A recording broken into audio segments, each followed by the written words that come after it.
एक धूप वाले मैदान में एक तीतल अपने दिन नाचने और गाने में गुजारता था।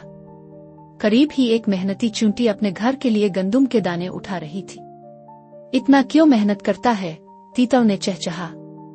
आओ मेरे साथ नाचो और गा। चूंटी ने एक लम्हे के लिए रुक कर जवाब दिया, गर्मियां तेजी से गुजर रही है, सर्दी आ रही है और मुझे तैयारी करनी चाहिए।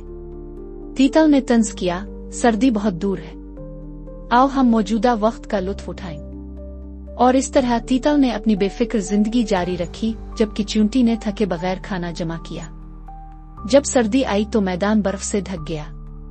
तीतल कंपता और भूखा चूंटी के घर के पास गया।